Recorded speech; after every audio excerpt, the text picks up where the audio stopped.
โนภะคะวะโตสาวกสังโฆ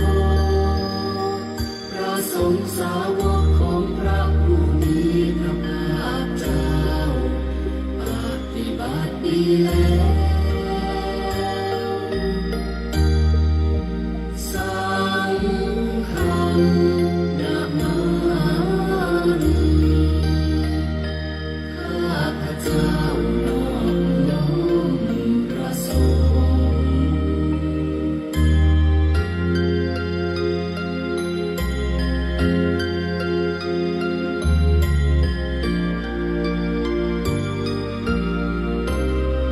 นะโมตัสสะภะคะวะโตขอนอบน้อมแด่พระผู้มีพระภาคเจ้าพระองค์นั้นอะระหะโตซึ่งเป็นผู้ไกลจากกิเลสสัมมาสัมพุทธัสสะตรัสรู้ชอบได้โดยพระองค์เองนะโมตัสสะภะคะวะโตขอนอบน้อมแด่พระผู้มีพระภาคเจ้าพระองค์นั้นอะระหะโตซึ่งเป็นผู้ไกลจากกิเลสสัมมาสัมพุทธัสสะตรัสรู้ชอบได้โดยพระองค์เองนะโมตัสสะภะคะวะโตขอนอบน้อมแด่พระผู้มีพระภาคเจ้าพระองค์นั้นอะระหะโตซึ่งเป็นผู้ไกลจากกิเลสสัมมาสัมพุทธัสสะตรัสรู้ชอบได้โดยพระองค์เอง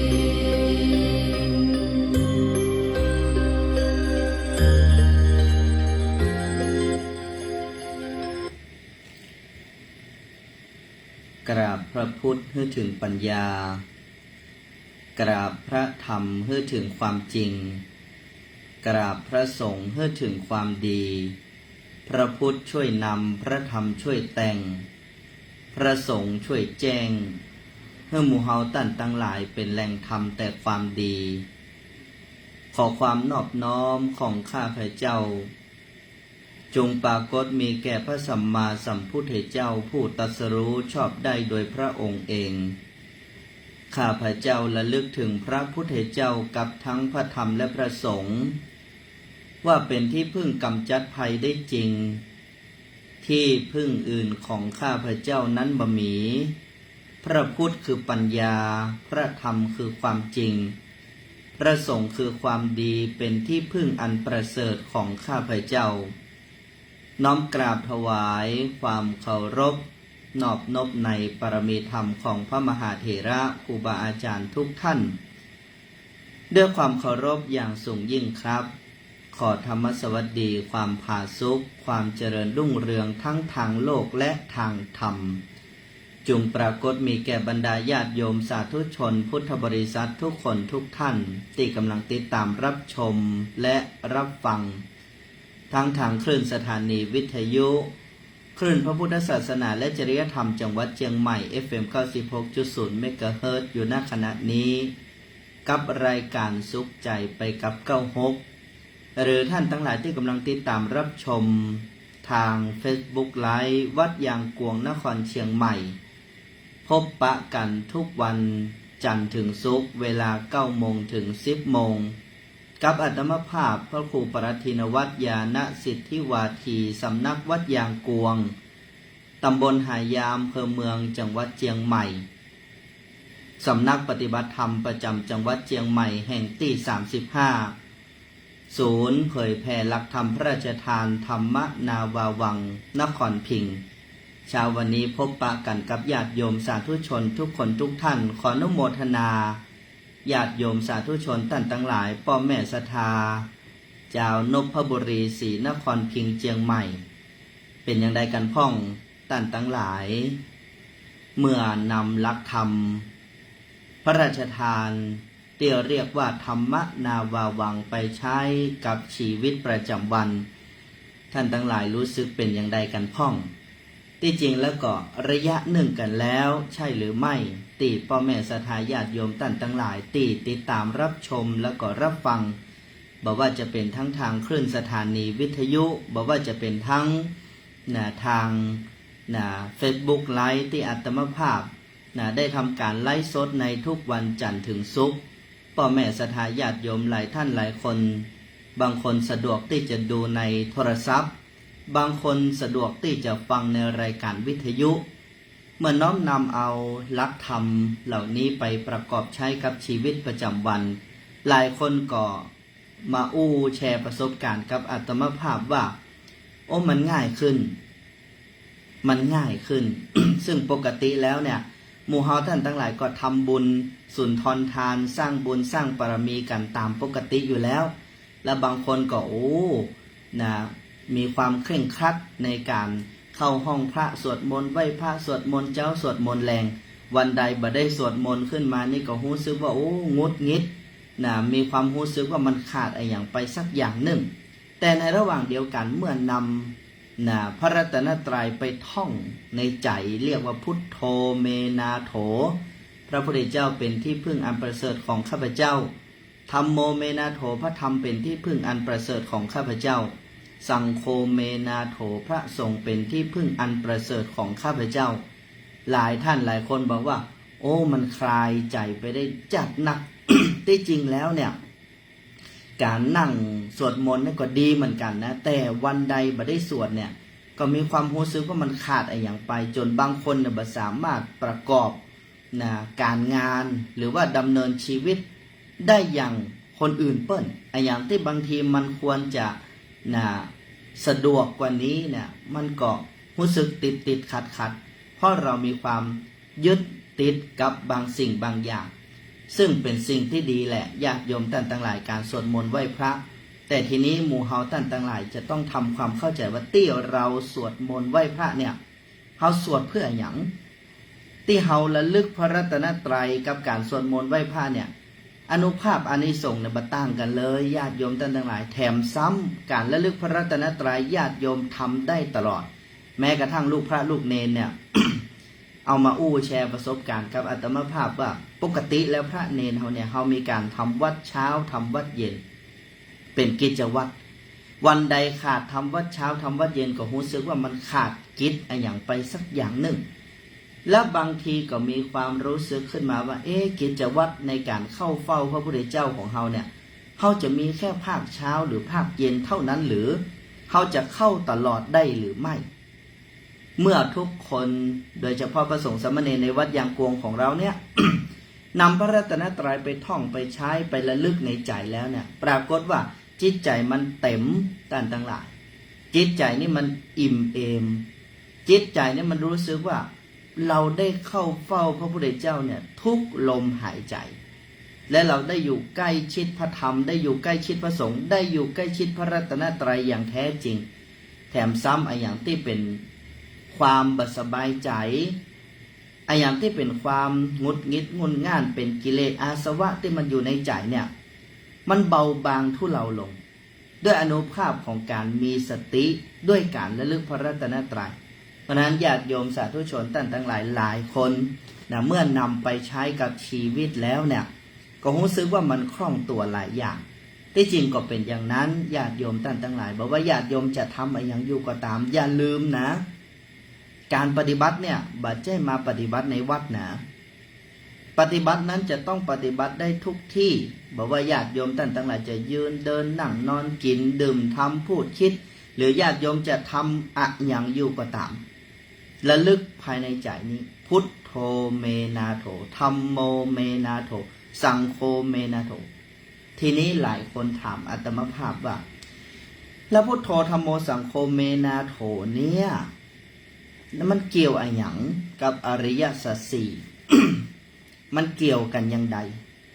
ญาติโยมสาธุชนท่านทั้งหลายในอริยสัจสี่เนี่ยทุกท่านทุกคน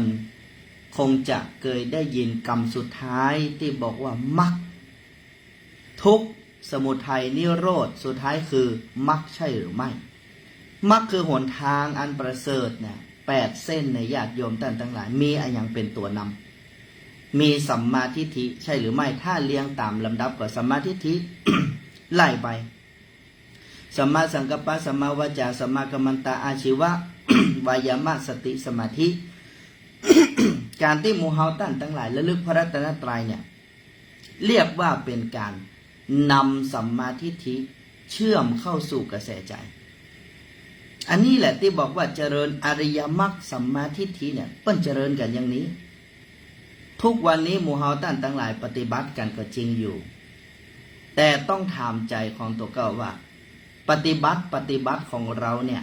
สัมมาทิฏฐิได้เกิดขึ้นในใจของเราแล้วหรือยังเพราะฉะนั้นการระลึกพระรัตนตรัยเนี่ยเป็นการสร้างองค์ความรู้เขาเรียกว่าเป็นกระบวนการที่จะทำสัมมาทิฏฐิให้เกิดขึ้นการระลึกพระรัตนตรัยเนี่ยเป็นเหตุสัมมาทิฏฐิที่จะเกิดขึ้นเนี่ยเป็นผลตราบใดถ้าเราบัดระลึกพระรัตนตรัยบัดน้อมใจเข้าสู่พระรัตนตรัยบัดแทงตลอดว่าปัญญาสัจจะความดีเป็นที่พึ่งอันประเสริฐของข้าพเจ้าตราบนั้นสัมมาทิฏฐิก็ยังบ่เกิดขึ้นและสัมมาทิฏฐิจะช่วยอย่างญาติโยมท่านทั้งหลายจะช่วยให้เรามีความแกล้วกล้าอาถรรพ์จะช่วยให้หมู่เฮาท่านทั้งหลายทำมาอย่างทุกสิ่งทุกอย่างไปด้วยสติสมาธิบ่เผลอบ่ประมาทแล้วจะประกอบกิจอันใดก็ตามแต่มันจะสำเร็จผลได้ทั้งทางโลกและทางธรรมเพราะฉะนั้นลักษณะของสัมมาทิฏฐิที่มันประกอบเข้าไปในใจของเฮาเนี่ยมันจะทำโยนิโสมนสิการแยกแยะอย่างแยบโยนอันใดเป็นเหตุก็รู้อันใดเป็นผลก็รู้ตั้งวันนี้หมู่เฮาท่านทั้งหลายไหว้พระสวดมนต์เจริญจิตเจริญธรรมสร้างบารมีกันมาเนี่ยเป็นของดีอยู่แล้วเอาอันนี้เข้าไปประกบสิ่งนี้ที่เรียกว่าสัมมาทิฏฐิสิ่งนี้ที่เรียกว่าพระรัตนตรัยเนี่ยจะไปทำหน้าที่ทำให้เรานั้นเนี่ยมีเหตุผลในการดำเนินชีวิตบรรดาญาติโยมพ่อแม่ศรัทธาท่านทั้งหลายบุคคลกระทำกิจอันใดไม่ประกอบด้วยเหตุด้วยผลสุดท้ายเนี่ยมันจะงอกงามเนี่ยเป็นไปบ่ได้วันนี้ท่านทั้งหลายจะฮือตานวันนี้ท่านทั้งหลายจะรักษาศีลวันนี้ท่านทั้งหลายจะเจริญภาวนาวันนี้ท่านทั้งหลายจะสร้างบุญอะไรอย่างก็ตามแต่ท่านทั้งหลายทำไปด้วยความงมงายไม่ประกอบด้วยปัญญามันบัดสุดอานิสงส์นั้นได้แน่นอนแต่มันบัดสุดพุทธองค์แสดงไว้อยู่แล้วญาติโยมท่านทั้งหลายจะทำอะไรอย่างแต่ละอย่างต้องตั้งด้วยปัญญาประกอบด้วยปัญญาประกอบด้วยศรัทธาจริงอยู่ว่าเรามีความเชื่อแต่ความเชื่อนั้นจะต้องประกอบด้วยปัญญาคือลักเหตุลักผลอันยังเป็นเหตุอันยังเป็นผลสอดคล้องกันอย่างใดดำเนินอย่างใดอย่างนี้เป็นต้นเพราะฉะนั้นการที่หมู่เฮาท่านทั้งหลายระลึกพระรัตนตรัยจะทำหน้าที่ตรงนี้อาตมาภาพไปบรรยายมาหลายตี บางคนก็ยังขึงขังอยู่ว่า พระพุทธเนี่ยก็คือพระสัมมาสัมพุทธเจ้าพระสัมมาสัมพุทธเจ้าในแหละจะเป็นที่พึ่งเป็นสรณะอันประเสริฐของเราญาติโยมท่านทั้งหลายพระสัมมาสัมพุทธเจ้าที่หมู่เฮาท่านทั้งหลายว่าจะเป็นที่พึ่งเป็นสรณะอันประเสริฐของเรานั้นเราเข้าใจท่องแท้แค่ไหนต้องแยกให้ออกถ้าจะอุปมาก็เหมือนพ่อแม่ผู้มีคุณพ่อแม่นี่เป็นที่พึ่งของเราใช่หรือไม่และถามว่าจริงๆแล้วที่เป็นที่พึ่งนั้นเนี่ยเนื้อความแท้ๆที่เป็นพระคุณของท่านของพ่อของแม่เนี่ย คือกำสอนของท่าน ท่านทั้งหลายอย่าลืม เพราะมามีพ่อแม่คนใดจะอยู่ยั้งยืนยงอายุ120 ปีขวบเข้าจะมาประคบประงมดูแลลูกเต้าตายเนี่ยเป็นไปได้หรือไม่พ่อแม่คนใดจะมีอายุเอาป่านนั้นพ่อแม่คนใดจะบรรทุกชราพยาธิมรณะเข้าเบียดเบียนพ่อเพราะฉะนั้นสิ่งอันสำคัญที่สุดในพระคุณของท่านคือคำสอนของท่านพระศาสดาคือพระสัมมาสัมพุทธเจ้าของเราก็เหมือนกันสิ่งที่พระองค์ตรัสรู้ทำในวันนั้นคืออริยสัจสี่สิ่งที่พระองค์พร่ำสอนหมู่เฮาท่านทั้งหลายอย่าลืมว่าครั้งนั้นเมื่อพระองค์จะเสด็จเข้าสู่พระนิพพานพระอานนท์ได้ทูลถามแล้วเนี่ยพันเตภควาข้าแต่พระองค์ผู้เจริญไขจะเป็นศาสดาแทนพระองค์ดูก่อนอานนท์ธรรมก็ดีวินัยก็ดีที่เราแสดงไว้ดีแล้วนั่นแหละจะเป็นศาสดาแทนเราตถาคตดังนั้นบรรดาญาติโยมท่านทั้งหลาย เวลานี้พระธรรมของพระพุทธเจ้ายังอยู่หรือไม่วินัยที่พระองค์ได้แสดงไว้ยังมีอยู่หรือไม่ธรรมก็ดีวินัยก็ดีบัดนี้ล่วงมาแล้วถึงแม้จะ 2,568 ปีแต่ธรรมและวินัยที่พระองค์แสดงไว้ยังมีอยู่นั่นจึงหมายความว่าอย่างใดจึงหมายความว่าบัดนี้พระศาสดายังมีอยู่แต่เราต้องแยกให้ออกที่ว่าอยู่นี่คือธรรมและวินัยของพระองค์บัจเจธาตุร่างกายของพระองค์นะแต่ตรงวันนี้หมู่เฮาท่านทั้งหลายเข้าใจว่าพระพุทธองค์คือพระสัมมาสัมพุทธเจ้าจะเป็นที่พึ่งของเราจะเป็นที่พึ่งของเราด้วยการอย่างใดด้วยการที่พระองค์จะมาช่วยเฮาเพื่อพ้นจากทุกข์พ้นจากภัยอย่างอันก็จะบะตั้งอย่างกับศาสนาอื่นถ้าเฮาท่านทั้งหลายบอกว่าวันนี้เฮามีความทุกข์เฮานึกถึงพระพุทธองค์ขอพระพุทธเจ้าช่วยเฮานี่ก็จะบะตั้งอย่างกับศาสนาอื่นเลยญาติโยมท่านทั้งหลายทั้งที่ศาสนาพุทธะคือปัญญาตื่นรู้และเบิกบานเนี่ยในความหมายของพุทธะเนี่ยและจะทำงานอย่างใดล่ะถ้าหมู่เฮาท่านทั้งหลายไปทำความเข้าใจว่าพระพุทธเจ้านั่นแหละจะเสด็จลงมาช่วยเฮาอย่างนี้ขอบรรดาญาติโยมทำความแยกแยะให้เข้าใจให้ทำความเข้าใจว่าที่พระพุทธจะช่วยเฮาพระธรรมจะช่วยเฮาพระสงฆ์จะช่วยเฮานั้นก็คือใจของเฮาที่น้อมเข้าสู่พุทธะโดยภาวะคือปัญญาธรรมะโดยภาวะคือสัจจะสังฆะโดยภาวะคือความดีการที่ใจของเฮาไปประกอบรวมกันกับพระรัตนตรัยเป็นน้ำหนึ่งใจเดียวกันมีปัญญาสัจจะความดีเป็นสรณะที่พึ่งก็เท่ากับว่าตัวเป็นที่พึ่งของตนก็สอดคล้องกับธรรมของพุทธองค์แห่งว่าอัตตาหิอัตโนนาโถตนเป็นที่พึ่งของตนญาติโยมฟังอย่างนี้หูสึกอย่างไรหูสึกว่ามันเข้ากันได้หรอ สิ่งที่อาตมาภาพกำลังจะอธิบายแสดงขั้นตอนทั้งหมดเนี่ยเพราะว่าหลายคนหลายท่านถามกันเข้ามาว่าหลักธรรมนาวาวังหรือว่าหลักธรรมพระราชทานที่กำลังแพร่ขยายออกในเวลานี้เนี่ยคืออะไรอย่างบางคนบอกเข้าใจบอกว่าเป็นลัทธิหนึ่งบางคนบอกเข้าใจบอกว่าเป็นแนวทางปฏิบัติอย่างหนึ่งของอาจารย์คนหนึ่งอย่าฟังด่วนตัดสินหรือสรุปอันใดเฮาท่านทั้งหลายมาทำความเข้าใจก่อนว่าพระรัตนตรัยที่มีในหลักธรรมที่ขยายออกเวลานี้เนี่ยมีเนื้อความและสาระเป็นเหตุเป็นผลอย่างที่อาตมาภาพแสดงอยู่เวลานี้บ่ใช่เพื่อสิ่งอื่นญาติโยมท่านทั้งหลายจะปูจาไฟไหว้พระญาติโยมจะบูชาอะไรอย่างก็ตามคือรูปแทนพระพุทธรูปทุกสิ่งทุกอย่างด้วยอามิตรของหอมทุกอย่างเป็นไปด้วยความงดงามดีงามทั้งสิ้นแหละท่านทั้งหลายแต่กลับมาว่าวันนี้ที่เฮาปูจาพระพุทธเจ้าเนี่ย เฮาปูจาด้วยเหตุผลอย่างปูจาพระวิสุทธิคุณอย่าลืมนะแม้แต่เทียนกับธูปก็ยังมีความหมายเทียน2 เล่มคือธรรมและวินัยธรรมและวินัยประดุจดังพระสัมมาสัมพุทธเจ้าเพราะพระองค์แสดงไว้กับพระอานนท์ธูป3 ดอกบูชาพระวิสุทธิคุณปัญญาที่คุณมหากรุณาที่คุณวันนี้ เฮาหันคุณพระพุทธเจ้าในใจเฮาแล้วหรือยังหรือว่าที่เฮาบูชาพระพุทธเจ้าเนี่ยก็อาศัยเพียงแค่ว่าอยากจะขอพรตบเขาเรียกว่าตบเข้ามาหาลักหน่อยญาติโยมท่านทั้งหลายเฮาไปที่ไหนกันแล้วตรงวันนี้จินตนาการวิถีชีวิตของหมู่เฮาท่านทั้งหลายในฐานะชาวพุทธเนี่ยเฮาไปไกลกันขนาดแล้ววันนี้เอาเข้ามาหาลักน้อยเอาปิกมาหาลักน้อยว่าวันนี้สิ่งที่อันเป็นที่พึ่งเป็นสรณะพรอันประเสริฐอันวิเศษนั้นเกิดจากตัวของเราที่เฮาปูชาไฟไหว้พระที่เฮานอบน้อมต่อพระรัตนตรัยหรือลำลึกถึงคุณแห่งพระสัมมาสัมพุทธเจ้าทั้งหลายทุกพระองค์เนี่ยเฮานอบน้อมด้วยความกตัญญูรู้ขอบคุณพระองค์ท่านที่พระองค์ได้ประทานธรรมอันวิเศษคืออริยสัจสี่และทำเมื่อเฮานั้นได้หันแจ้งในอริยสัจสี่นำอริยสัจสี่มาใช้ในชีวิตประจำวันและทำให้ชีวิตของเราดีขึ้น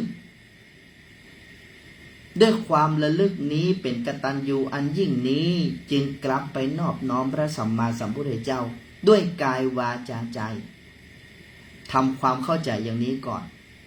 วันนี้น้ำธรรมของพุทธองค์อยู่ในใจของหมู่เฮาแค่ไหนบางคนยังบ่มีเลยแต่ที่ไหว้พระเจ้าก็อาศัยเพียงแค่ว่าขอพรมันบ่มีปัญหาอย่างหรอกความคิดแบบนี้มันเป็นสิทธิส่วนบุคคลหมู่เฮาต่างหลายอยู่แล้วมันเป็นความเชื่อของภายของมันอยู่แล้วแต่บัดนี้พระพุทธศาสนาล่วงมาแล้วได้ 2,568 ปีญาติโยมทุกท่านอาตมาภาพกำลังจะสื่อให้ญาติโยมท่านทั้งหลายว่าเวลานี้พวกเราจะคิดทำอย่างเพื่อลูกเพื่อหลานไว้หน่อย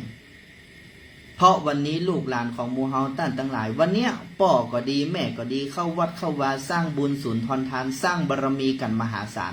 แต่หารู้ไหมว่าลูกของท่านที่หันอยู่หลานของท่านที่หันอยู่กลับมาสนใจแล้วบางคนตั้งค่าขึ้นมาเลย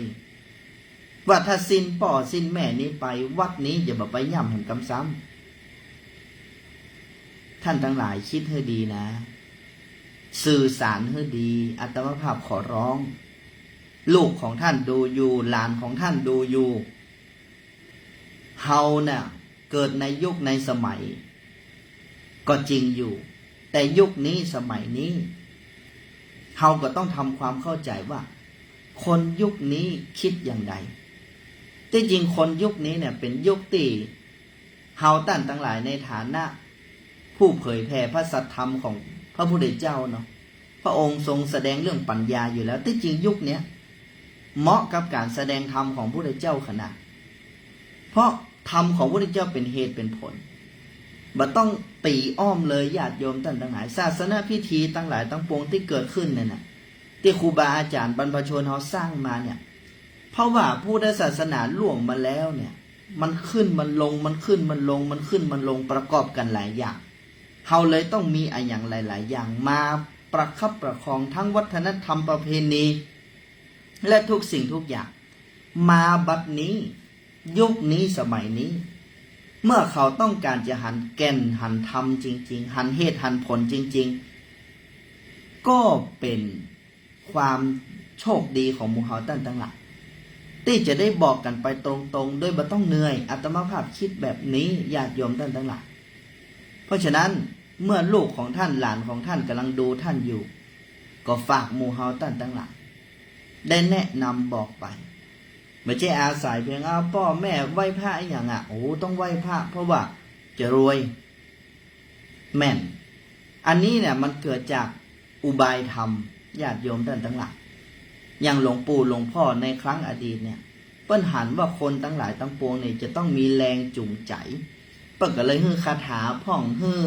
ลักวิธีพ่องเอามาใช้ในชีวิตเพราะว่าเปิ้นหันว่าจิตของเฮามันยังบ่เสถียรเอาสิ่งเหล่านี้ไปใช้ไปประคับประคองแล้วมันจะสามารถยกจิตยกใจของตัวเก่าได้แต่มาถึงยุคนี้สมัยนี้มันเหมือนยุคแต่ก่อน มันบ่จำเป็นจะต้องเอาอย่างมาเป็นอุบายแล้ว เพราะตอนนี้ละอ่อนพอเกิดมาปุ๊บเขาอยู่กับเทคโนโลยี เขาอยู่กับวิทยาศาสตร์ จะไปอ้างสวรรค์จะไปอ้างนรกที่เขาบหันเนี่ยมันบ่ได้ท่านจะแยกอย่างใดดีก็บ่ได้ยากอะไรอย่างเพราะว่าคำของพระศาสดาเนี่ยที่แสดงไว้ทั้งหมดเนี่ยเป็นเหตุเป็นผลสอดรับกันได้ทั้งสิ้นเพราะฉะนั้นอาตมาภาพจึงอยากจะบอกว่าโอ้มีความภาคภูมิใจมากที่ได้เข้ามาบวชในพระศาสนานี้และในยุคนี้เวลานี้มันเต็มที่เหลือเกินมันม่วนญาติโยมเผยแผ่ธรรมนี่มันต้องอ้อมค้อมเลยละอ่อนถามมาว่าคืออย่างกรรมคืออย่างนะยกตัวอย่างบุญคืออย่างบาปคืออย่างเหตุคืออย่างผลคืออย่างคือเขาต้องการเหตุต้องการผลเขาไม่ต้องไปอู้ไก่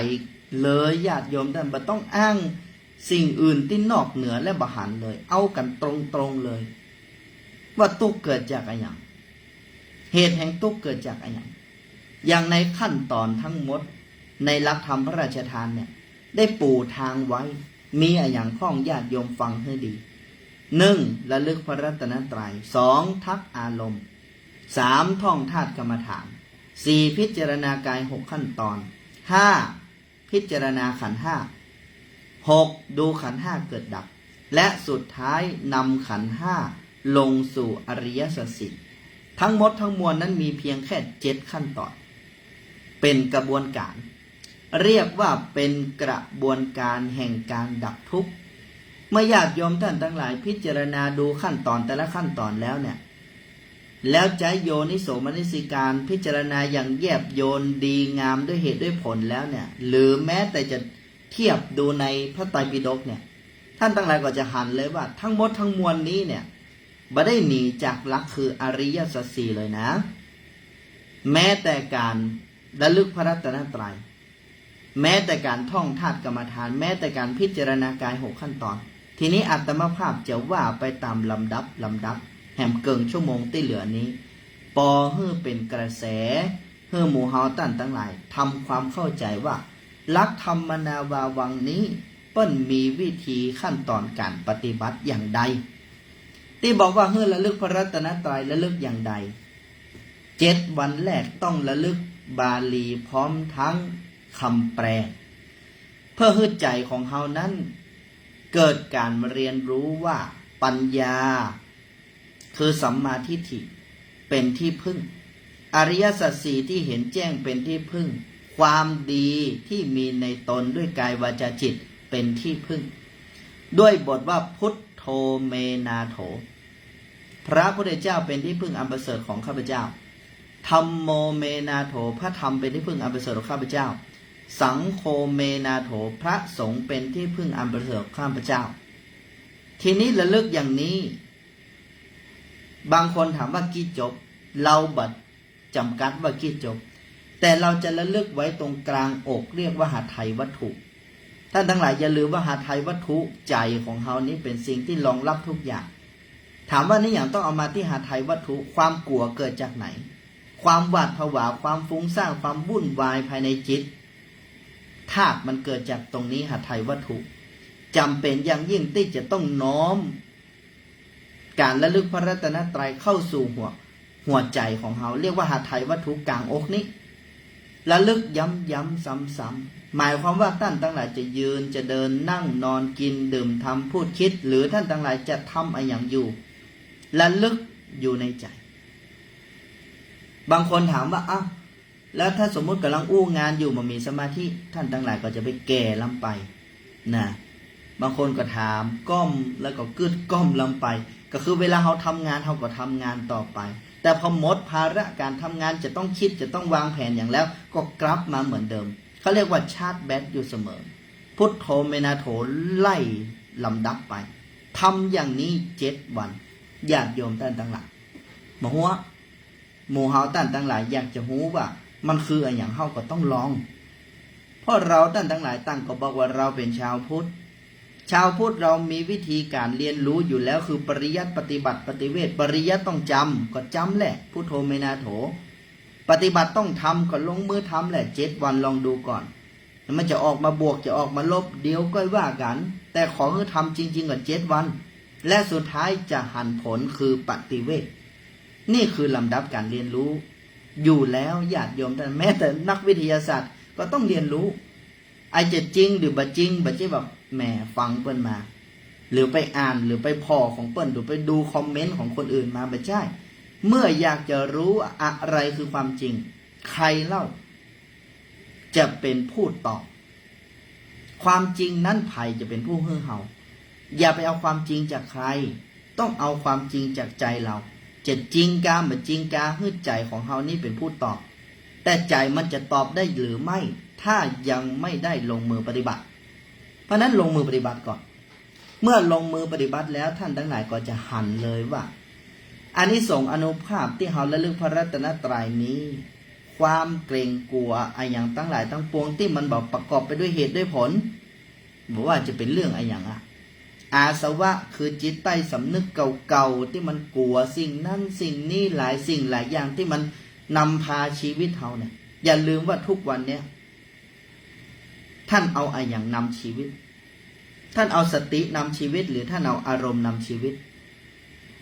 ที่เรามีปัญหาก็เพราะว่าเราเอาอารมณ์นำชีวิตและอารมณ์นั้นมาจากไหนมันสุดมันอยู่ในจิตใต้สำนึกของท่านทั้งหลายบางคนดำเนินชีวิตด้วยความกลัวมาทั้งชีวิตดำเนินชีวิตด้วยความหวาดผวาด้วยความหลายสิ่งหลายอย่างที่มันเป็นอาสวะคือจิตใต้สำนึกที่มันเศร้าหมองเรียกว่าอาสวะกิเลสจิตใต้สำนึกที่มันเศร้าหมองทั้งหลายทั้งปวงเรื่องราวในอดีตทั้งหลายทั้งปวง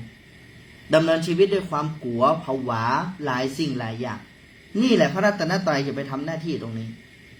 เพื่อท่านทั้งหลายมีจิตใจที่สงบขึ้นมีความแกล้วกล้าอาถรรพ์เรียกว่าอาถรรพ์ในธรรมทีนี้เมื่อระลึกพระรัตนตรัยอันนี้เป็นขั้นตอนแรกเรียกว่ายาเม็ดแรกยาเม็ดที่สองเรียกว่าการทักอารมณ์การทักอารมณ์นี้ทักอย่างใดญาติโยมท่านทั้งหลายอารมณ์ทุกอารมณ์ให้รู้แล้วให้ทักการทักอารมณ์ก็คือการเข้าไปรู้อารมณ์ที่มันเกิดขึ้นนั่นแหละยกตัวอย่างเช่นตอนนี้กำลังโกรธก็รู้ว่ากำลังโกรธปกติหมู่เฮาท่านทั้งหลายใช้คำว่าโกรธหนอใช่หรือไม่แต่คำว่าโกรธหนอของหมู่เฮาท่านทั้งหลายเนี่ยบางครั้งบางทีเฮายังบอกเข้าไปรู้สึกสัมผัสว่าไอ้ที่โกรธเพราะอะไรอย่างเหตุและผลมันยังบ่เพียงพอจำเป็นอย่างยิ่งที่จะต้องเติมอันนี้เข้าไปแหมแต่คนที่ชำนาญแล้วก็บ่เป็นปัญหาแต่ลองนำสิ่งนี้ไปใช้ก่อนยกตัวอย่างเช่นตอนนี้โกรธนี่คือความโกรธความโกรธกำลังเกิดขึ้นกับจิตกำลังมีความโกรธความโกรธกำลังปรุงแต่งจิตกำลังถูกความโกรธปรุงแต่งท่านทั้งหลายจะหันกระบวนการของความโกรธที่มันเกิดขึ้นอย่าลืมว่าความโกรธนั้นมันไม่ใช่ความผิดความพลาดอะไรอย่างมันเป็นธรรมชาติของสังขารธรรมชาติของจิตเป็นเรื่องธรรมดาของขันธ์ห้านี้ความโกรธเป็นเพียงแค่อารมณ์หนึ่งอารมณ์ไม่ใช่กิเลสแต่กิเลสเกิดจากอารมณ์ก็ต้องแปลเข้าไปแหมว่ากิเลสแปลว่าความเศร้าหมองแต่ก่อนที่มันจะกลายเป็นความเศร้าหมองติดนึกอยู่ในใจของเนี่ยมันเป็นอารมณ์มาก่อนแต่ที่มันพัฒนากลายไปเป็นกิเลสเพราะเราไม่รู้จักตัวของมันอันนี้แหละไอ้ความไม่รู้เรียกว่าอวิชชาเนี่ยแหละที่มันยุ่งกับชีวิตของเราทุกวันนี้เพราะฉะนั้นวิธีการทำอย่างใดบรรดาญาติโยมท่านก็รู้อารมณ์ที่เกิดขึ้นด้วยการทักอารมณ์นี่คือความโกรธกำลังเกิดขึ้นกับจิตกำลังมีความโกรธกำลังปรุงแต่งจิตกำลังถูกความโกรธปรุงแต่งบางคนถามว่าและกี่รอบทำกี่ครั้งทำจนกว่ามันจะดับลงไปอย่าลืมกฎสำคัญดับเป็นผลรู้เป็นเหตุอยากจะดับทุกข์ต้องรู้ทุกข์การที่เราไปทักอารมณ์คือไปทำจิตของเราให้รู้ทันอารมณ์ที่เกิดขึ้นเขาไม่ได้ต้องการเบี่ยงอารมณ์นะแต่บางครั้งบางทีเวลาเรามีความโกรธหลายคนทำอย่างไรต้องการจะเบี่ยงอารมณ์ด้วยการหายใจเข้าลึกๆจงสงบจงหยุดจงหายจงหยุดจงหายท่านทั้งหลายว่ามันหายก่อนมันเหมือนว่ามันจะหายไปแต่ไม่ได้หายไปไหน มันจะตกผลึกเป็นก้อนซ้ำเข้าไปในจิตใต้สำนึกของทุกท่านรอวันระเบิดนั่นคือระเบิดเวลาจำให้ดี เพราะฉะนั้นวิธีการก็คือต้องถ่ายเทอารมณ์ที่เราทักอารมณ์คือต้องการถ่ายเทมันออกมาบัดนี้คือมันจมเข้าไปทางในอย่าลืมนะท่านทั้งหลายหลายคนเนี่ยเป็นคนดีขนาดดีแสนดีแต่สุดท้ายต้องดีแต่เพราะอะไรอย่างเพราะบ่สามารถต้านทานอารมณ์นั้นที่เกิดขึ้นได้อีกต่อไปเพราะบ่เข้าใจธรรมชาติของมันดังนั้นวิธีการก็คือทักอารมณ์เวลาอารมณ์โกรธเกิดขึ้นหงุดหงิดเกิดขึ้นน้อยใจเกิดขึ้นฟุ้งซ่านเกิดขึ้นอารมณ์ใดจะเกิดขึ้นแม้แต่ในสติปัฏฐานสี่บอกว่าจะเป็นกายเวทนาจิตธรรมใช้ได้หมดเลยญาติโยมท่านทั้งหลายจิตของท่านมีความรู้สึกยังไงก็ทักอารมณ์ไปตามนั้นกายของท่านมีความรู้สึกยังไงก็ทักอารมณ์ไปตามนั้นทักอารมณ์เพื่อให้รู้อารมณ์ไม่ใช่ต้องการดับอารมณ์รู้เป็นเหตุดับเป็นผลเหตุที่สมควรแล้วผลจึงเกิดขึ้นมีลักษณะอย่างนี้ญาติโยมท่านทั้งหลายเพราะฉะนั้นการทักอารมณ์ก็เป็นกระบวนการหนึ่งในหลักธรรมมนาวาวังนี่ไล่กันมาแล้วว่าระลึกพระรัตนตรัยแล้วทักอารมณ์แล้วต่อไปคืออย่างท่องธาตุกรรมฐานแล้วก็พิจารณากาย6ขั้นตอนบางคนถามว่าทำไมต้องท่องธาตุกรรมฐานทำไมต้องพิจารณากาย6ขั้นตอนอาตมาภาพเพิ่งอู้ไปตะกี้ว่ารู้เป็นเหตุเมื่อญาติโยมท่านทั้งหลายมีความทุกข์อยู่ทุกวันเนี่ยความทุกข์ของหมู่เฮาเนี่ยมีอย่างเดียวเท่านั้นความบ่รู้อุปมาอย่างดีญาติโยมท่านทั้งหลายยกตัวอย่างเช่นรถเสียคนที่เป็นช่างซ่อมรถเวลารถเสียเขามีความทุกข์ไหมบ่มีนะเพราะเขารู้ว่าองค์ประกอบของรถมีอะไรอย่างและรถที่เสียนี่เกิดจากเหตุอะไรอย่างเขาไปแก้เหตุได้ถูกต้องในระหว่างเดียวกันคนที่บ่ได้ช่างบ่ได้เป็นช่างเมื่อรถเสียโอ้โหมันฟุ้งซ่านไปหมดเลยญาติโยมมันปรุงแต่งไปเยอะมากเลยเพราะมันจับจุดบ่ได้มันบอกหูว่าองค์ประกอบของรถมีอย่างและไออย่างกำลังเสียอยู่ในเวลานี้มันก็เลยฟุ้งซ่านไปต่างๆนานาว่าเป็นเพราะอันนั้นเป็นเพราะอันนั้นเป็นเพราะอันนั้นและสุดท้ายก็บ่สามารถแก้ปัญหาได้อาตมาภาพกำลังจะอุปมาเชื่อมโยงเข้ามาในความทุกข์ของใจของพวกเราเพราะพวกเราท่านทั้งหลายไม่รู้องค์ประกอบของร่างกายและใจคือขันธ์ห้านี้เวลาปัญหามันเกิดหรือว่ามันชำรุดตรงไหนปัญหามันเกิดตรงไหนท่านจับจุดมันบ่ถูกเมื่อจับจุดบ่ถูกมันเลยเป็นความทุกข์การที่เฮาท่านทั้งหลายท่องธาตุกรรมฐานพิจารณากาย6ขั้นตอนเนี่ยเพื่อให้ใจของเฮาเกิดการเรียนรู้ท่องธาตุกรรมฐานท่องอย่างใดธาตุกรรมฐาน4ธาตุ4คือธาตุดินเรียกปฐวีธาตุธาตุน้ำเรียกอาโปธาตุธาตุไฟเรียกเตโชธาตุธาตุลมเรียกวายโยธาตุธาตุอันใดมีลักษณะแข็งแข็งธาตุนั้นเป็นธาตุดินธาตุดินที่มีในกายนี้คือผมขนเล็บฟันหนังเนื้อเอ็นกระดูกเยื่อในกระดูกม้ามหัวใจตับพังผืดไตปอดไส้ใหญ่ไส้น้อยอาหารใหม่อาหารเก่าธาตุอันใดมีลักษณะเหลวเอิบอาบธาตุนั้นเป็นธาตุน้ำธาตุน้ำที่มีในกายนี้คือน้ำดีน้ำเสลดน้ำหนองน้ำเลือดน้ำมันเหงื่อน้ำมันข้นน้ำตาน้ำมันเปลวน้ำลายน้ำมูกน้ำไขข้อน้ำปัสสาวะธาตุอันใดมีลักษณะร้อนธาตุนั้นเป็นธาตุไฟ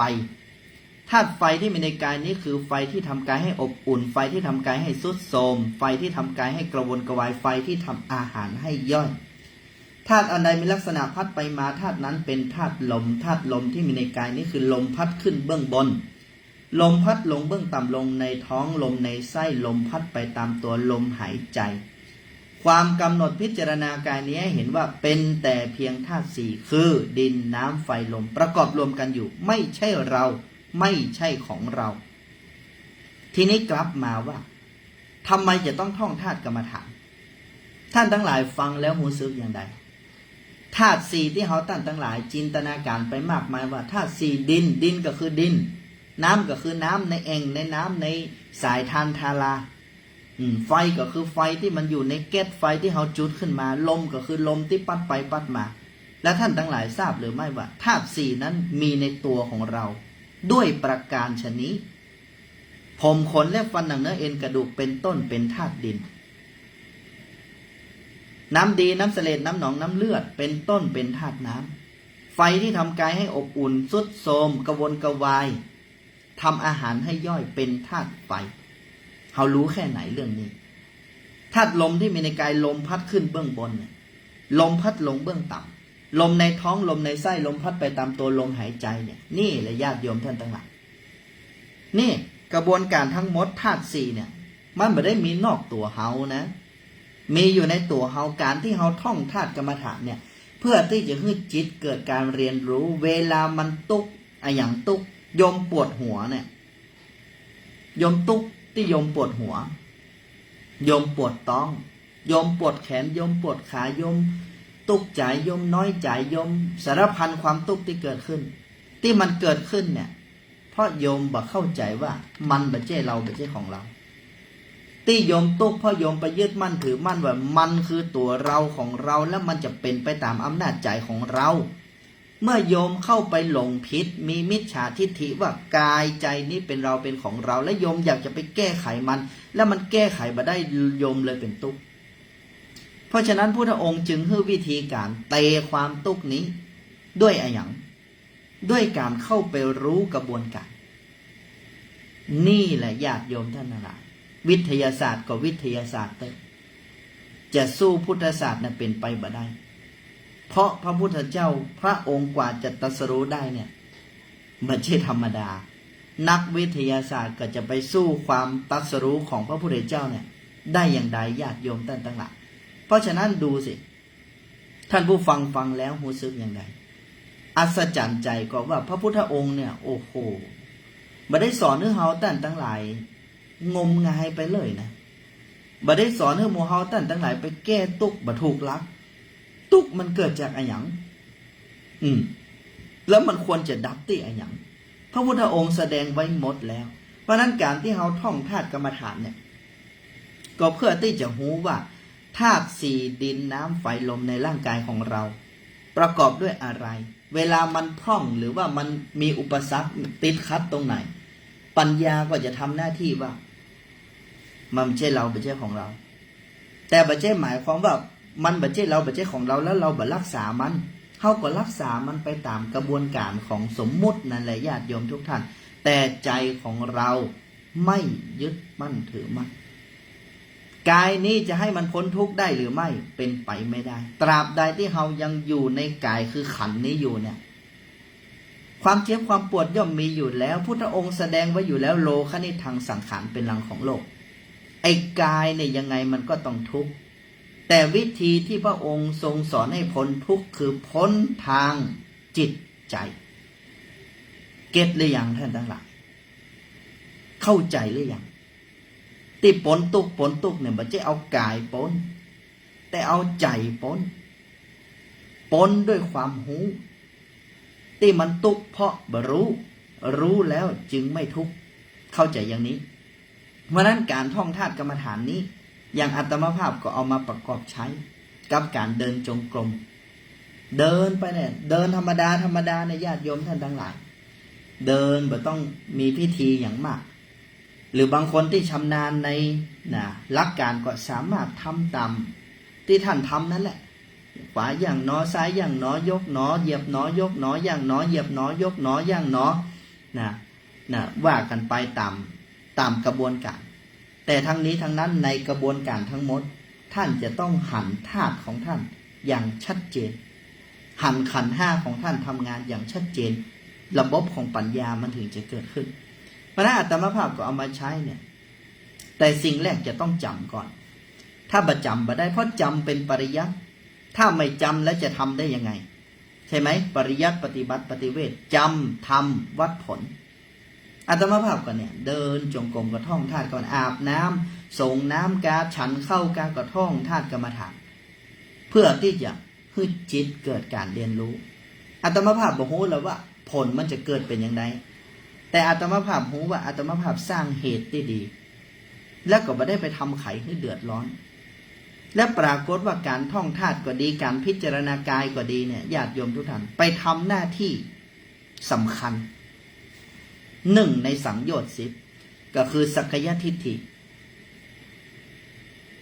คืออย่างญาติโยมท่านทั้งหลายความยึดมั่นถือมั่นในกายนี้ใจนี้เนี่ยเป็นทุกข์เนี่ยพุทธองค์แสดงไว้อยู่แล้วว่าขันธ์ห้านี้เป็นทุกข์อู้กันตรงๆเลยเพราะพุทธองค์ไม่ได้อ้อมโลกแล้วแต่ก็อู้กันแล้วขันธ์ห้านี้เป็นของนักเนิ่นขันธ์ห้านี้เป็นทุกข์เนิ่นอาตมาภาพก็ไม่ได้ว่าคนเดียวพุทธองค์ว่าเพราะฉะนั้นเราก็ต้องตรงตัวการที่เราไปทำปฏิบัติอย่างนี้เนี่ยมันก็ทำให้จิตของเรานั้นผ่องใสที่มันผ่องใสเพราะว่ากิเลสมันเคลือบคานมาบ่ได้กิเลสคือความเศร้าหมองความเศร้าหมองทั้งหลายที่มันมากินใจเราเนี่ยมันเกิดจากอวิชชาความโมโหของเราพออวิชชาความโมโหมันเลยปรุงแต่งไปเรื่อยมันก็สร้างความเศร้าหมองเกิดขึ้นในใจถ้าเราจะเตะความเศร้าหมองเนี่ยเราต้องเอาปัญญาไปเตะมันอย่างนี้อันนี้คืออานิสงส์ของการท่องธาตุต่อมาคือพิจารณากาย6ขั้นตอนอันนี้ก็สำคัญเห็นละญาติโยมท่านทั้งหลายก็เรียงไปตามลำดับระลึกพระรัตนตรัยทักอารมณ์ท่องธาตุกรรมฐานพิจารณากาย6ขั้นตอนก็ต้องว่าไปบทพิจารณากาย6ขั้นตอนก็มีลำดับถึง6ชั้นด้วยกันตั้งแต่ร่างกายของเขาหมดลมหายใจไปแล้ว6ขั้นตอนนี้มีอย่างพ่องญาติโยมท่านหนึ่งหมดลมหายใจ2น้ำดันดิน3ธาตุดินแตก4น้ำละลายดิน5ร่างกายเหลือแต่โครงกระดูก6ร่างกายย่อยสลายลงสู่ดินเราจะต้องเรียนรู้ถามว่าการเรียนรู้การพิจารณากาย6ขั้นตอนจะเกิดอะไรมันจะไปสร้างความรู้ให้กับจิตของเราว่าแท้ที่จริงแล้วไอ้ที่เรายึดมั่นถือมั่นเนี่ยโอ้มันมีอย่างสักอย่างเลยทีเดียว มีอย่างสักอย่างเลยทีเดียวญาติโยมท่านทั้งหลายเราลองมาดูกันว่าพิจารณากาย6ขั้นตอนมีรายละเอียดอย่างไรอย่างแรกหมดลมหายใจให้พิจารณาว่าเมื่อร่างกายหมดลมหายใจแล้วเนี่ยธาตุลมกับธาตุไฟก็สลายออกจากกันญาติโยมลองลับตาและจินตนาการดูนะเมื่อร่างกายหมดลมหายใจแล้วธาตุลมกับธาตุไฟก็สลายออกจากกันเราก็ขาดการรับรู้ทุกส่วนของร่างกายไม่สามารถควบคุมร่างกายได้อีกร่างกายก็จะล้มนอนราบไปกับแผ่นดินกำหนดความคิดยกเรื่องของร่างกายที่นอนราบไปกับแผ่นดินขึ้นมาสู่การพิจารณานี้ขั้นตอนแรกหมดลมหายใจ2น้ำดันดินเมื่อธาตุลมกับธาตุไฟแยกออกจากร่างกายแล้วก็เหลือแต่ธาตุดินกับธาตุน้ำที่ยังคงประกอบรวมกันอยู่ให้พิจารณาว่าหากทิ้งให้ร่างกายนอนราบไปกับแผ่นดินนานหลายวันน้ำจะเริ่มดันดินออกมาร่างกายก็จะบวมพองขึ้นอืดเขียวช้ำตาถลนลิ้นจุกปากแขนขาบวมพองชี้ชูชันขึ้นนี่เริ่มเป็นผีขึ้นมาแล้วญาติโยมท่านทั้งหลายไอ้ที่เขากลัวผีในหนังผีเนี่ยนะตาโบไส้ทะลักเนี่ยโอ้โหมันบาดเจ็บไผ่เลยมันคือเฮานี่ญาติโยมท่านทั้งหลายตัวของเรานี่แม้อัตมภาพก็จะเป็นแบบนี้นะบอกว่าพระบอกว่าเจ้าบอกว่าพระราชาบอกว่ายาจกวันนี้พวกคนขอตายไปแล้วถ้าบัฉีดฟอร์มาลีนเป็นอย่างเดียวกันหมดท่านทั้งหลายนี่กระบวนการที่2คือน้ำดันดินมีลักษณะอย่างนี้3ธาตุดินแตกนะธาตุน้ำที่ดันดินออกมาเนี่ยเมื่อผ่านไปหลายวันเข้าผิวหนังก็จะปริแตกไปทั่วทั้งร่างกายน้ำเหลืองน้ำหนองน้ำเลือดก็จะไหลเยิ้มออกมาตามรอยที่ปริแตกทั่วทั้งร่างกายนั้น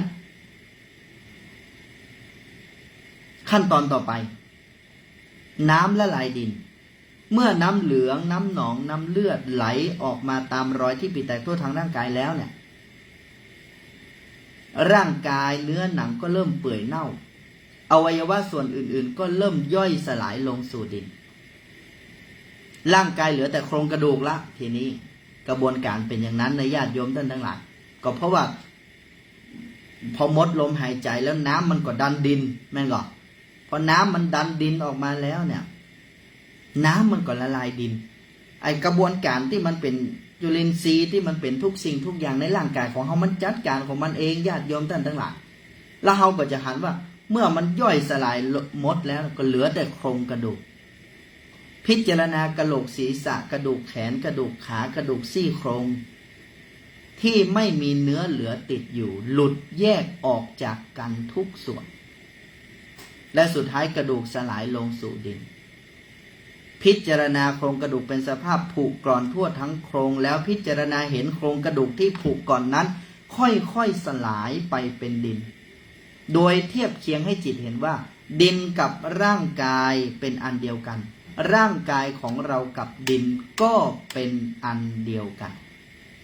นี่เรียกว่าการม้างกายญาติโยมทุกท่าน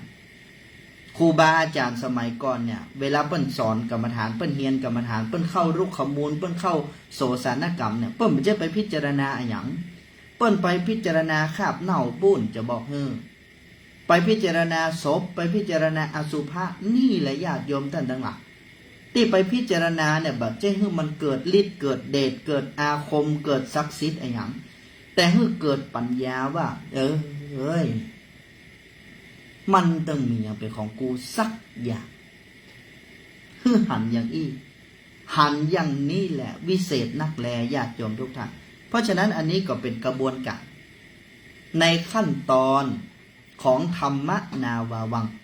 ไล่ลำดับมาอันนี้ก็ทำย้ำๆซ้ำๆนะญาติโยมทุกท่านเอาประกอบกับการนั่งก็ได้เอาประกอบกับการเดินจงกรมก็ได้ท่านทั้งหลายอย่าลืมว่าเขานั่งสมาธิเนี่ยบางทีก็บ่มีสมาธิท่านทั้งหลายบางครั้งบางทีท่านทั้งหลายบ่ฮู้จะบางทีมันสลับกันก็ได้ท่านทั้งหลายจะเอาบทท่องท่ากรรมฐานพิจารณากาย6ขั้นตอนมาท่องเนี่ยไล่ลำดับตามที่อาตมาภาพว่าเนี่ยแล้วตั้งไว้ในหาไทยวัตถุย้ำๆซ้ำๆย้ำๆซ้ำๆก็จะเกิดกระบวนการเรียนรู้ภายในใจอันนี้เรียกว่าการพิจารณากาย6ขั้นตอนต่อมาคือขันธ์5ญาติโยมท่านทั้งหลายหลักสำคัญของนักปฏิบัติเอาว่าเฮาบ่อู้ละคำว่านักปฏิบัติขออู้คำว่าในฐานะเราเป็นมนุษย์เนี่ยเฮาฮู้จักกระบวนการของร่างกายของเฮาแค่ไหนทุกวันเนี่ยญาติโยมท่านผู้ฟังเห็นร่างกายของเฮาเนี่ยแล้วฮู้จักมันก่อนฮู้จักว่ามันประกอบด้วยอะไรอย่างพ้องอะไรอย่างคือรูปอะไรอย่างคือเวทนาอะไรอย่างคือสัญญาอะไรอย่างคือสังขารอะไรอย่างคือวิญญาณท่านทั้งหลายจะต้องท่องให้ได้จะต้องทำความเข้าใจว่าธาตุสี่ดินน้ำไฟลมที่ประกอบรวมกันเนี่ยเรียกว่ารูปความรู้สึกสุขทุกข์เฉยเนี่ยเรียกว่าเวทนาความจำได้ใหม่รู้จำรูปจำรสจำกลิ่นจำเสียงจำโผฏฐัพพะธรรมารมณ์ที่เกิดขึ้นเนี่ยเรียกว่าสัญญาสิ่งที่ปรุงแต่งใจสิ่งที่ปรุงแต่งด้านดีเรียกกุศลสิ่งที่ปรุงแต่งด้านบดีเรียกอกุศลหรือมันบ่ปรุงอะไรอย่างบดีบ่ชั่วเรียกว่าอัพยากตะอันนี้เรียกว่าสังขารและสุดท้ายสิ่งที่ทำหน้าที่ในการรับรู้ตาหูจมูกลิ้นกายใจที่มันรับรู้รูปรสกลิ่นเสียงเนี่ยโผฏฐัพพะธรรมารมณ์เนี่ยอันนี้ญาติโยมท่านทั้งหลายเรียกว่าวิญญาณเฮา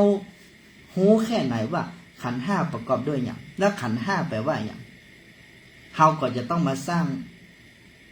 ความเข้าใจก่อนมาทรงจำก่อนถ้าจำมาได้ก็ปฏิบัติมาได้สมมติว่าท่านจำมาได้จำผิดจำถูกรูปคือวิญญาณอย่างรูปคือตาหูจมูกลิ้นกายใจอย่างนี้เกิดยุ่งเลยเนี่ย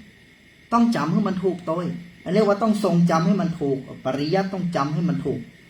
ถึงจะปฏิบัติได้ถูกเพราะนั้นเรามาทำความเข้าใจว่าขันธ์5เนี่ยรูปเวทนาสัญญาสังขารวิญญาณเนี่ยมีอะไรบ้างและทำหน้าที่อะไรทีนี้เราก็มาดูว่ามันเกิดดับอย่างไรมันเกิดดับมาเหมือนกันนะรูปก็เกิดดับเห็นอย่างหนึ่งเวทนาสัญญาสังขารวิญญาณคำว่าเกิดดับคืออย่างยกตัวอย่างเช่นกายที่มันเกิดขึ้นสมมุติว่าธาตุสี่สมมุติว่าแขนเนี่ยมันเจ็บญาติโยมท่านทั้งหลายแขนที่มันเจ็บเนี่ยมันเกิดจากกระบวนการของธาตุสี่แต่มันมีอย่างเข้าไปร่วมตัวเวทนาคือความรู้สึกเข้าไปร่วมเขาก็หันมันด้วยการทักอารมณ์ตัวก็ได้เอาการทักอารมณ์เข้าไปใจนี่คืออารมณ์กำลังเกิดขึ้นกับจิตกำลังมีอารมณ์กำลังปรุงแต่งจิตกำลังถูกอารมณ์ปรุงแต่ง ไปรู้มันเรื่อยๆรู้มันเรื่อยๆเขาจะหันว่าขันธ์ห้าของเขาเนี่ยมันเกิดดับคือสภาวะอารมณ์ทุกอย่างเนี่ยมันเป็นไตรลักษณ์อยู่แล้วอันนี้จังทุกขังอนัตตามันเกิดขึ้นแล้วมันไม่สามารถอยู่ถาวรได้บอกว่าสุขหรือทุกข์เมื่อมันเกิดขึ้นแล้วมันตั้งอยู่แล้วสุดท้ายมันดับไปเพราะฉะนั้นเฮาก็เอาอันนี้แหละเป็นองค์ครูเฮาดูมันลักษณะการดูเกิดดับเนี่ยดูอย่างนี้ดูง่ายๆอย่างนี้จะไปดูยากดูง่ายๆแล้วเพิ่นเอาอย่างดูองค์ประกอบสำคัญในการดูเกิดดับจะต้องประกอบด้วยปัญญากับขันติความอดทนถ้าบ่มีขันติความอดทนในยุ่งญาติโยมเพราะมันดูเบ่เสี่ยงเหมือนอารมณ์ที่เกิดขึ้นน่ะอารมณ์โกรธที่เกิดขึ้นเนี่ยมันเป็นเพียงแค่สภาวะอารมณ์บ่ได้ญาติโยมก็ดูมันเกิดดับแหละทักอารมณ์หันมันเกิดขึ้นมันตั้งอยู่แล้วมันจะดับลงเฮาบ่ต้องไปทำตอบต่ออารมณ์แต่ให้เฮารู้อารมณ์นี่แหละเรียกว่าดูอารมณ์เกิดดับนี่แหละดูขันธ์ห้าเกิดดับถ้าเฮาท่านทั้งหลายหูจักขันธ์ห้าว่ามีอย่างพ้องเฮาก็จะดูขันธ์ห้าเกิดดับได้ชัดเจนสุดท้ายนำขันธ์ห้าลงสู่อริยสัจสี่อันนี้เป็นหัวใจสำคัญท่านทั้งหลายก็ต้องมาดูว่าอริยสัจสี่มีอย่างทุกขสัจจะสมุทัยสัจจะนิโรธสัจจะมรรคสัจจะสัจจะอันเป็นความจริงที่บ่มีผู้ใดคัดค้านได้เนี่ยทุกข์ประกอบด้วยไอ้อย่างขันธ์ห้านี่เป็นทุกข์เหตุแห่งทุกข์คืออย่างความยึดมั่นถือมั่นอย่างใดก็มันมีการเข้าไปยึดมั่นถือมั่นด้วยความอยากจะได้มันนะอยากจะให้มันอยู่หรืออยากจะบ่ให้มันอยู่อันนี้แหละญาติโยมท่านทั้งหลายคือตัวยุ่งนะกามตัณหาภวตัณหาวิภวตัณหาที่มันทำงานใครได้ใครเป็นบ่ใครได้ใครเป็นนี่แหละที่มันวนอยู่กับใจของเฮาบุคคลผู้บ่ฮู้อริยสัจสี่เนี่ยก็บ่สามารถที่จะแก้ความทุกข์ตรงนี้ได้ซึ่งบอกว่าทุกข์อะไรอย่างก็ตามในโลกจักรวาลนี้เนี่ยเอาอริยสัจสี่เข้าไปแก้ที่มันทุกข์อยู่ก็เพราะว่าตัณหาทั้งนั้นในญาติโยมทุกท่านใจของเฮาที่มันบ่มีความรู้เพียงพอและมีอวิชชานำหน้าเนี่ยมันเลยทำให้ไปยึดมั่นถือมั่นกามตัณหาภวตัณหาวิภวตัณหาเกิดขึ้นเฮาบ่ฮู้ตัวแต่เมื่อเฮาเข้าใจอย่างนี้แล้วเฮาเอาขันธ์ห้าลงสู่อริยสัจสี่ความทุกข์ที่เกิดขึ้นยกตัวอย่างเช่นอะไรอย่างความทุกข์อะไรอย่างเกิดขึ้นในเวลานี้สมมุติว่าทุกข์เพราะความโกรธทุกข์อะไรอย่างทุกข์กายทุกข์ใจทุกข์สารพัดอ่ะความโกรธเวลามันเกิดขึ้นมันเป็นอย่างไรนะระบบทุกสิ่งทุกอย่างของเขาก็วุ่นวายไปหมดเขาก็เอาไปลงทุกขสัจจะที่ทุกข์เพราะอย่างเขายึดมั่นถือมั่นกับมันเนอะสมุทัยสัจจะทีนี้ก็เอาปัญญาเข้าไปทำงานว่ามันไม่ใช่เฮาไม่ใช่ของเฮาเนอะนะเอาการระลึกพระรัตนตรัยเอาการทักอารมณ์เอาการท่องธาตุกรรมฐานเอาการพิจารณากาย6ขั้นตอนเอาการเฮียนหูขันธ์ห้าเข้าไปทำงานสุดท้ายนิโรธสัจจะก็จะเกิดขึ้นเพราะการดับไปของตัณหานั้นมันดับไปด้วยปัญญาหรอกพอมันดับเนี่ยแหละการเข้าไปเรียนรู้กระบวนการทั้งหมดนี่แหละเรียกว่ามรรคสัจจะเพราะฉะนั้นการนำขันธ์ห้าลงสู่อริยสัจสี่ก็มีด้วยประการชนี้นี่มีเวลาจะมาอู้กับญาติโยมท่านทั้งหลายเพิ่มเติมเสริมแต่งแถมหน่อยที่จริงแล้วอู้กระบวนการทั้งหมดนี้จะต้องมีเวลาอู้กันแต่อันนี้อาตมาภาพลำดับให้ญาติโยมฟังว่าลักขมนาวาวังสอนอย่างนี้มีปกตินะแสดงอย่างนี้ก็ให้ญาติโยมท่านทั้งหลายทำความเข้าใจนะกันอย่างนี้ทุกประการเพราะฉะนั้นอาตมาภาพขออนุโมทนาขอให้มรรคสี่ผลสี่นิพพานหนึ่งจุงปรากฏมีแก่หมู่เฮาทุกคนทุกท่านความสำเร็จผลอันใดหมู่เฮาปรารถนาไว้ดีแล้วจงพลันสำเร็จผลดังปรารถนานั้นจงทุกประการจัตตารโอธรรมาวัฏันติอายุวันโนสุขังพระลังขอเจริญพรขอนอบน้อมแด่พระผู้มีพระภาคเจ้าพระองค์นั้นอรหันโตซึ่งเป็นผู้ไกลจากกิเลสสัมมาสัมพุทธัสสะ